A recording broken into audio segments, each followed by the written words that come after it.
Black motel cleaner helped a sick guest at 3 a.m. unaware he was a millionaire running from a forced wedding. You're finished. Get your things and get out. The pounding rain hammered against the thin glass of the lobby window, a wild and desperate rhythm that matched the frantic thudding in Amelia's chest. The words, spoken in a voice as sharp and cold as shattered ice, seemed to hang in the sterile air, thick with the cloying scent of pine-scented cleaner and stale coffee. Mrs. Peterson, the motel manager, stood with her arms crossed, her thin lips pressed into a line of cruel satisfaction, her posture a testament to a lifetime of petty tyrannies. Amelia stared back, her expression not one of shock, but of a weary, dignified resignation, as if she had been expecting this blow to land for a very long time. She was a woman accustomed to hardship, a quiet soul navigating a world that was anything but. Her hands, calloused and worn from years of thankless labor, were clenched at her sides, the knuckles white. She simply nodded. The manager's face, a mask of pinched impatience, twisted further. She had expected tears, begging, a dramatic scene. She received only a quiet strength that infuriated her more than any outburst could. Amelia's life was a tapestry woven with threads of loss and struggle, yet her spirit remained an unwavering, gentle flame in the biting cold of her reality. She was a single mother, though the cradle in her tiny apartment now lay still and achingly empty. Her son, Leo, had been taken by a fever 2 years ago, a loss so profound it had hollowed out a space inside her that nothing could ever fill. All she had left of him was a small, plastic rattle, its bright colors faded, and the sacred, tender memory of his laughter, a sound that now only echoed in the most fragile corners of her dreams. She worked the night shift at the Starlight Motel, a place where dreams went to die, its flickering neon sign casting a sickly, desperate glow on the wet asphalt. Her existence was a rotation of threadbare sheets, harsh chemicals, and the profound, crushing loneliness of the hours just before dawn. That night, the night that would unknowingly alter the very axis of her world, had begun like any other. The rain was relentless, a miserable sheet of gray that seemed to wash all color from the world. Around 2 in the morning, a man had stumbled into the lobby, his form silhouetted against the stormy dark. He was soaked to the bone, his dark hair plastered to his forehead, his face pale and gaunt under the flickering fluorescent lights.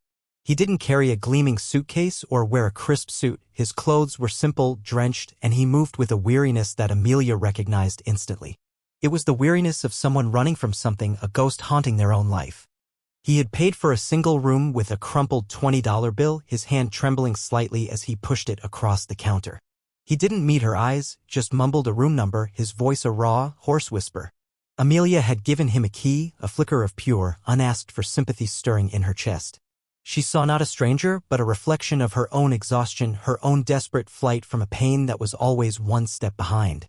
She didn't know it yet, but this simple, fleeting transaction was the first tremor of a seismic shift in her fate. The man, whose name she didn't even know, was Julian Vance, a titan of industry, a man whose name was whispered with awe in boardrooms and etched onto the gleaming facades of skyscrapers. He was a millionaire running not from poverty, but from a gilded cage, a forced marriage orchestrated by his family to merge 2 corporate empires. He was running from a life of polished emptiness, a future that felt like a beautifully ornate tomb. That night, he wasn't a CEO. He was just a man, sick with a fever and a deeper sickness of the soul, seeking refuge in the last place anyone would ever think to look for him. He was hiding in plain sight. The relentless hammering of rain against the roof was the only sound for what felt like an eternity. Each drop a tiny nail being driven into the coffin of the night. An hour after the sick guest had vanished into the shadows of the hallway, a soft sound broke the monotony. A cough. It was a weak, brittle sound at first, but it quickly grew into a violent, racking spasm that seemed to splinter the heavy silence. It echoed from down the hall, from room 207. Amelia froze, her hand pausing mid-wipe over the grimy countertop. Motel policy was strict, almost draconian: never disturb a guest. Never engage unless engaged. A complaint could mean a warning, 2 could mean dismissal.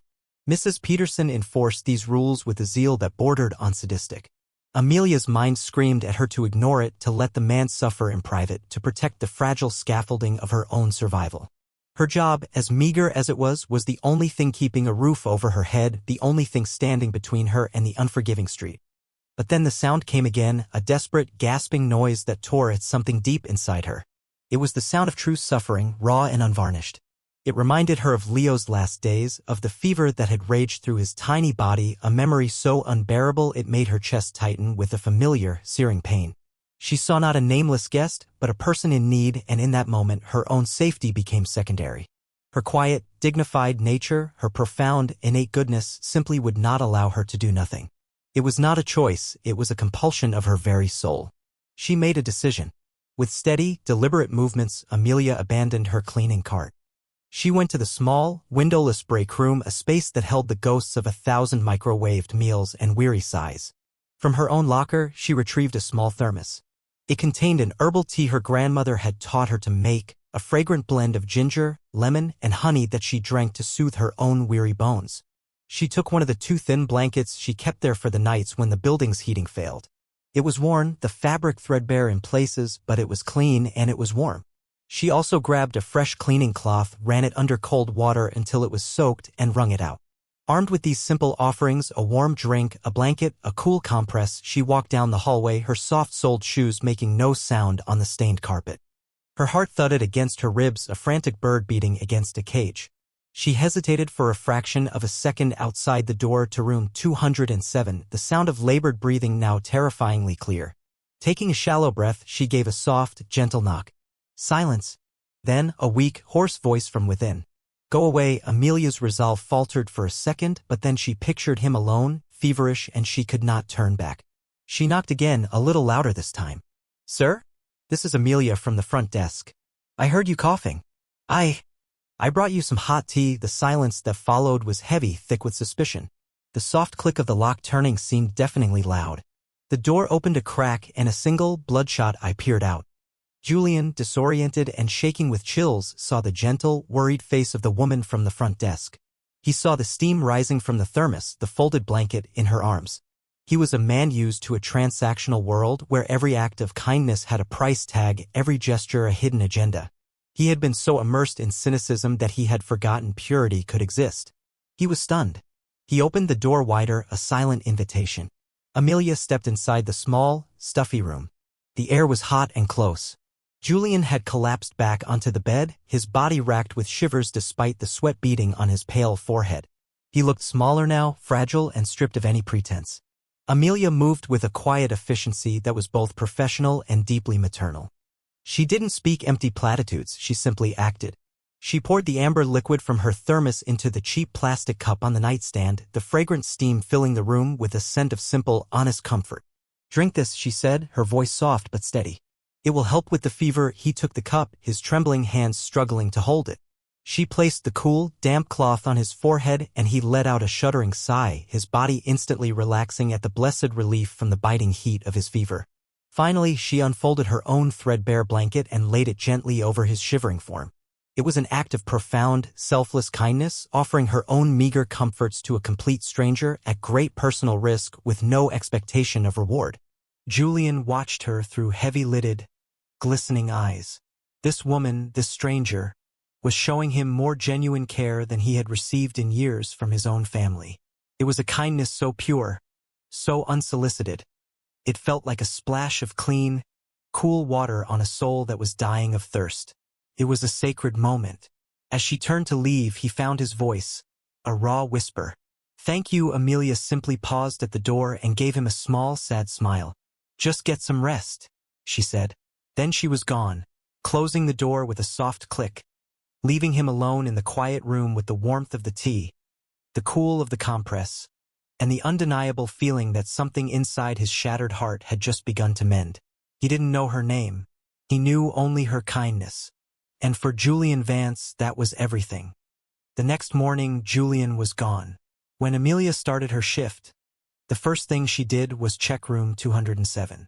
The bed was hastily made, the plastic cup washed and placed neatly on the nightstand. The only thing left behind was her blanket, folded precisely, and a crumpled $10 bill lying on top of it. She picked up the money, the paper worn and soft. It felt less like a thank you and more like a transaction, a cold dismissal that unintentionally soured the pure impulse of the night before. A small, sharp pang of disappointment echoed in the hollow space in her chest, but she quickly pushed it away. She had not done it for money. She had done it because it was the right thing to do. She folded her blanket, tucked the bill into her pocket, and continued her duties, the memory of the sick stranger already beginning to fade into the endless gray of her daily routine. She had no way of knowing that for Julian, the act had been anything but forgotten. He had woken up just before dawn, his fever broken, a clarity in his mind he hadn't felt in years. He had looked at the blanket, at the cup, and was flooded with a sense of shame. $10.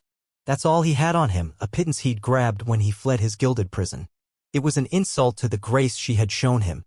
He had to leave before his family's security detail could track him, but as he drove away from the Starlight Motel, a new, unshakable purpose began to form within him. He had to find her. He had to repay a debt that could not be measured in currency. It was a debt of the soul. 2 days later, Amelia's fragile world shattered completely. She was called into the small, cramped office behind the front desk. Mrs. Peterson was sitting behind her metal desk, a smirk playing on her lips. On the desk, a small security monitor showed grainy footage from the hallway camera. It showed Amelia, clear as day, knocking on the door of room 207 and entering. "I checked the logs, Amelia," Mrs. Peterson began, her voice dripping with false sweetness. "You spent 12 minutes in that room. You are not to enter a guest's room unless it is for scheduled cleaning. Especially not in the middle of the night." Amelia's mouth went dry. "He was sick, Mrs. Peterson. I heard him coughing. I was just trying to help." The manager let out a short, cruel laugh. "Helping? Or looking for an opportunity? A single man, alone. It's a classic story. Things go missing. Accusations are made. You are a liability." The accusation was so vile, so far from the truth, that Amelia could only stare, speechless. She opened her mouth to defend herself, to explain, but Mrs. Peterson held up a hand, silencing her. "It doesn't matter. You broke the rules. And given your performance lately, this is the last straw." She leaned forward, the final words delivered like a judgment. "You're finished. Get your things and get out." There was no appeal. No discussion. Just the cold, hard finality of dismissal. Amelia walked out of the office in a daze. The other staff members averted their eyes, their faces a mixture of pity and fear. She gathered her few possessions from her locker. Her worn coat, her empty thermos, and the precious, faded rattle that was her only link to Leo. As she stepped out of the Starlight Motel for the last time, the door swinging shut behind her, the heavy fog of the city seemed to swallow her whole. She was unemployed. She was alone. She was adrift in a sea of despair. The days that followed were a blur of biting cold and quiet desperation. Amelia's meager savings dwindled with terrifying speed. She spent her hours in the sterile silence of the public library, circling job ads in the newspaper with a trembling hand, her qualifications motel cleaner, waitress, cashier feeling more like a list of failures than a resume. Each rejection was another small death, chipping away at her dignified resolve. The landlord had already slipped a stern, red-lettered warning under her door. The pantry was nearly bare. Hope was a luxury she could no longer afford. She would sit in her small, chilly apartment in the evenings, holding Leo's rattle, the soft sound it made as she turned it in her hand a lonely echo in the crushing silence. One afternoon, as she returned from another fruitless day of job hunting, she found a plain white envelope slid under her door. There was no name, no return address. Her heart pounded with fear, assuming it was a final eviction notice. With shaking fingers, she tore it open. Inside was not a legal threat, but a thick stack of crisp $50 bills. $500. She gasped, her hand flying to her mouth. She counted it 3 times, her mind reeling. It had to be a mistake. A neighbor's mail? She checked the hallway. It was empty. The money felt both like a miracle and a terrifying mystery. She used it to pay her overdue rent, the relief so profound it felt like a physical weight lifting from her shoulders. But the mystery remained. A quiet hum of unease beneath the gratitude. The anonymous interventions did not stop there. A few days later, a delivery truck pulled up to her building. A young man carried 2 large boxes of groceries to her door. Canned goods, fresh fruit, bread, milk, even a small, tender roast. "Paid for in full, ma'am," the delivery boy said cheerfully, handing her the receipt. It was blank in the space where the customer's name should have been. Amelia stood in her doorway, surrounded by provisions she could never have afforded, completely bewildered. Who was doing this? Why? The acts were too specific, too personal to be a charity lottery. It felt like a ghost was watching over her, a guardian angel she couldn't see. She didn't know that Julian Vance was orchestrating every detail. After leaving the motel, he had put his best private investigator on a single task: find the night shift cleaner at the Starlight Motel. Within a day, he had her name, Amelia Harris, and her story. He learned of her son's death, her financial struggles, and his heart clenched with a mix of fury and guilt when he learned of her unjust firing. He saw Mrs. Peterson's callous cruelty as a direct consequence of his presence. He was responsible. From his gleaming, cavernous office overlooking the city, a place of immense power and profound loneliness, Julian began to weave a net of secret protection around Amelia. He had his assistant arrange the cash delivery, the groceries, the anonymous payment of her utility bills. He was repaying his debt, but it was becoming more than that. He found himself poring over the investigator's reports, learning about her quiet dignity, her unwavering strength in the face of unbearable loss. He wasn't just fixing a problem, he was becoming captivated by the woman herself. He was observing her from a distance, a hidden savior watching the virtuous sufferer, his heart, which he had thought long dead and buried under layers of cynicism, beginning to stir with a feeling he couldn't name. It was a tender, raw, and undeniable fascination. He knew he had to see her again. Not as a CEO, not as a sick stranger. Just as a man. Julian knew a direct approach would frighten her. The mysterious gifts were one thing, a rich stranger showing up on her doorstep was another entirely. He had to orchestrate a meeting that felt like chance, a gentle collision of two orbits. His investigator's report mentioned she spent most of her afternoons at the downtown public library, a stately old building of polished marble and hushed reverence. It was the perfect stage. He dressed down, choosing a simple pair of gray trousers and a soft cashmere sweater, understated but impeccably made. He left the sleek, black car and his driver 2 blocks away, walking the rest of the way, feeling a nervous energy he hadn't experienced since he was a teenager. He found her in a quiet alcove, poring over the classifieds, her brow furrowed in concentration. The soft, golden glow from a reading lamp illuminated the gentle curve of her cheek and the quiet strength in her posture. His heart gave a painful thud. He approached her table and spoke, his voice calm. "Is the seat taken?" Amelia looked up, startled. She saw a man with kind eyes and a quiet, handsome face. He looked vaguely familiar, but she couldn't place him. She shook her head. "No. Please." He sat down, not with a book, but with a simple cup of coffee. For a long moment, they sat in a comfortable silence, two strangers sharing a small pocket of peace. Julian finally broke the quiet. "Hard day?" he asked gently, nodding toward the newspaper. Amelia offered a small, weary smile. "You could say that. The hunt for a job is more exhausting than the job itself." A conversation began, hesitant at first, then flowing with an easy, natural rhythm. He didn't pry, but his gentle questions and unwavering, sincere attention made her feel seen in a way she hadn't in years. He wasn't just listening, he was hearing the unspoken words between the lines, the weariness, the grief, the unbroken dignity. They met at the library again the next day and the day after that. Their coffees turned into long walks through the park, the crisp autumn air turning their breath to mist. Julian presented himself simply as Julian, a man on a sabbatical, trying to figure out his next move. The lie was thin, but it was necessary to build the bridge of trust. In the safe, quiet space they created, their walls began to come down. One afternoon, sitting on a bench overlooking a small, placid lake, Amelia found herself telling him about Leo. She spoke of his bright, infectious laugh, the way he loved the color yellow, the small, worn rattle she still kept in her pocket. Tears glistened in her eyes, but her voice was steady. She wasn't asking for pity, she was sharing a sacred piece of her soul. Julian listened, his gaze never leaving her face. His heart ached for her, for the unbearable weight of her loss. He didn't offer empty platitudes or clumsy reassurances. Instead, when she was finished, he simply reached out and placed his hand gently on her shoulder, a gesture of pure, unadorned empathy. Then he began to share his own story. He spoke not of his wealth, but of his profound loneliness. He described his life as a cavernous, ornate mansion with no one to share it with, a prison of expectations.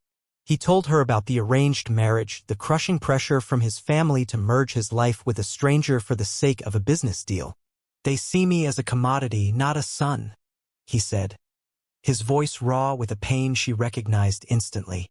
"I'm a king in a golden cage, and sometimes I think I'd trade all of it for one moment of something real in that moment." They were no longer a former cleaner and a secret millionaire. They were two shattered souls finding solace in their shared grief, forging a bond that was deeper than circumstance. It was a connection born of mutual vulnerability, A tender confession under the amber hue of a dying afternoon. He was falling in love. She was beginning to hope. The temp agency called with a one-night job, serving drinks at a high-end corporate gala at the prestigious Vance Tower. The pay was excellent, enough to give her a month's breathing room. For Amelia, it was a godsend. She had no idea she was walking into the epicenter of Julian's world, the very event he had been dreading for months. It was a party to celebrate the proposed merger, a soft launch for his unofficial engagement to a woman he had never loved. When Amelia arrived, she was given a crisp white uniform and directed to the main ballroom. The space was cavernous, a testament to unimaginable wealth.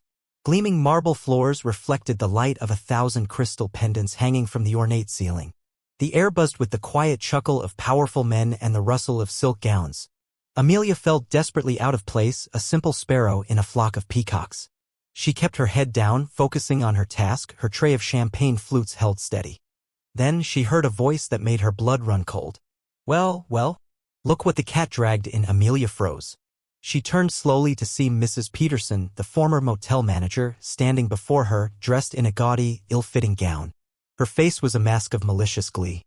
She must have been a guest of a distant cousin of a board member, a small player desperate to feel important. Seeing Amelia here, serving her, was a gift she couldn't resist. "Can't keep a good thief down, can we?" Mrs. Peterson sneered, her voice loud enough to draw the attention of those nearby. "Everyone, watch your purses. The Starlight Motel's finest kleptomaniac is on the loose." Amelia's face went pale. The tray in her hands began to tremble. A circle of curious, judgmental faces began to form around them. "I'm not a thief," Amelia whispered, her voice barely audible. Her dignity, her only remaining armor, was being stripped from her in front of a room full of strangers. She felt naked, humiliated, her quiet strength beginning to splinter. "Oh, please," Mrs. Peterson laughed, enjoying the spectacle. "You were fired for sneaking into men's rooms in the middle of the night. You're nothing but trash trying to get a glimpse of how the other half lives. You do not belong here." She reached out and shoved Amelia's shoulder. The unexpected force made Amelia stumble backward. The tray tilted and the champagne flutes crashed to the polished marble floor in a symphony of shattering glass. A collective gasp echoed through the room. Amelia stood amidst the wreckage, tears finally welling in her eyes, the shame unbearable. Total silence. And then a voice cut through the tension, calm, commanding, and dangerously quiet. "That is enough." The crowd parted like the Red Sea. Julian Vance strode through them, his face a mask of cold fury. He was no longer the gentle, quiet man from the library. He was dressed in an impeccable, custom-tailored tuxedo, radiating an aura of absolute power. He walked directly to Amelia's side, ignoring the broken glass, and placed a protective arm around her shoulders. He turned his gaze upon Mrs. Peterson, and the woman visibly withered under its intensity. "This woman," Julian began, his voice ringing with authority through the now-silent ballroom, "is Amelia Harris. And she is the most honorable person in this room." He looked around at the sea of stunned faces. "A few weeks ago, I was desperately ill in one of this woman's fleabag motels," he said, gesturing to a horrified Mrs. Peterson. "And in the middle of the night, at great personal risk, Ms. Harris showed me a kindness and a decency I have not known in years. She expected nothing in return. She is the opposite of a thief. She is a giver." He then locked eyes with Mrs. Peterson again. "And you fired her for it. You publicly humiliated a good, innocent woman. You do not belong here." He gave a subtle nod to two large security men who had appeared as if from nowhere. "See that this guest is escorted from the premises. And make sure the catering company she works for knows that Vance Corporation will no longer require their services." Mrs. Peterson's face crumbled, her moment of triumph turning to ash. She was speechless. As the guards led her away, Julian turned his full attention back to Amelia, his eyes softening. In front of everyone, he gently wiped a tear from her cheek. "I've got you," he whispered. He was her savior. In the stunning aftermath, Julian led Amelia away from the gawking crowd, guiding her through a private door and into the quiet sanctuary of his personal office. The room was vast, with floor-to-ceiling windows that offered a breathtaking panorama of the city lights glittering like a carpet of fallen stars. The sterile silence of the office was a stark contrast to the chaos they had just left behind. Amelia was still trembling, her mind struggling to process the seismic shift that had just occurred. The quiet man from the library, the one who shared her grief and loneliness, was Julian Vance, the powerful, commanding man who had just saved her. They were the same person. Julian led her to a soft leather sofa and sat beside her. He took her hands, his grip warm and steady. "Amelia," he began, his voice tender again. "I am so sorry. For all of it. I should have told you who I was." He then explained everything, his words tumbling out in a rush of raw honesty. He told her about fleeing his life, ending up at her motel by chance, and how her selfless act of kindness had been a light in his profound darkness. "You didn't just help a sick guest that night, Amelia," he confessed, his eyes glistening. "You woke me up. You reminded me what it felt like to be human, to witness something pure in a world I thought was entirely transactional. You saved me." He explained the anonymous gifts, the envelopes of cash, the groceries. He had been her secret guardian angel, watching over her, his admiration growing into something deeper, something undeniable. He had engineered their meeting at the library, desperate to know the woman behind the act of grace. He had fallen in love not with a project, but with her quiet strength, her unwavering spirit, her beautiful, wounded soul. "The life they planned for me downstairs," he said, gesturing vaguely towards the ballroom, "that's not my life. It never was. My life, my future. I hope it's with you." His words hung in the air, a declaration so sincere it stole her breath. He had solved her material problems with a flick of his wrist, but what he was offering now was so much more. He was offering her his heart. He was offering her a home. Amelia looked into his unwavering eyes and saw the truth of his words. The confusion and disbelief melted away, replaced by a dawning, radiant hope. In the heart of the Vance Tower, surrounded by the trappings of immense wealth, Amelia finally felt something she hadn't felt since before Leo's death. She felt safe. She felt loved. 1 year later, the golden glow of late afternoon sun streamed through the large windows of a beautiful, warm home, not an ornate mansion, but a house filled with light and laughter. The air smelled of baking bread and fresh flowers. This was the headquarters of the Leo Foundation, a non-profit organization founded and funded by Julian but run by Amelia. It was dedicated to providing emergency housing, financial aid, and support for single mothers who had fallen on hard times, a mission born from Amelia's own suffering and her boundless capacity for empathy. She had turned her pain into a purpose, her quiet strength now a beacon for countless other women. She stood by the window, looking out at a garden bursting with yellow flowers, Leo's favorite color. A small wooden rattle, its colors bright and new, sat on the windowsill next to an older, faded plastic one, a symbol of a past honored and a future embraced. Julian came up behind her, wrapping his arms around her waist and resting his chin on her shoulder. The frantic, hunted look was gone from his eyes, replaced by a deep, steady calm. The profound loneliness that had haunted him was now just a distant memory, banished by the love that filled his life. He had found his something real. He had found it in her. "Thinking?" he asked softly, his voice a quiet chuckle in her ear. "Just feeling grateful," Amelia replied, leaning back against his chest. "For everything. For you." Their love was not a whirlwind romance from a storybook, but something far more profound. It was a bond forged in shared grief, tested by hardship, and solidified by a mutual act of salvation. She had saved him from his cynicism, and he had saved her from her despair. Together, they had healed each other's shattered pieces, creating something stronger and more beautiful than before. They were two halves of a whole, their lives intertwined, their happiness a quiet, steady flame against the darkness. Their journey had been one of unbearable pain and miraculous redemption. It was a testament to the idea that even in the coldest, darkest night, a single act of selfless kindness could be enough to bring back the sun. They were home. This story is a testament to a powerful, universal truth that an act of kindness, no matter how small, can ripple outward and change the world in ways we can never predict. It is a fable of hope, showing us that even in the depths of our most desperate moments, when we feel most alone and forgotten, a miracle might be waiting just around the corner. Amelia's quiet virtue, her choice to help a stranger at her own expense, was a single seed of goodness planted in the barren soil of Julian's cynical world. From that one seed, a forest of hope, redemption, and profound love grew, healing two shattered souls and creating a legacy of compassion that would touch countless others. It reminds us that our true worth is not measured by our wealth or status, but by the compassion we show to others, especially when we think no one is watching. If this story touched your heart and reaffirmed your faith in the power of human connection, please let us know.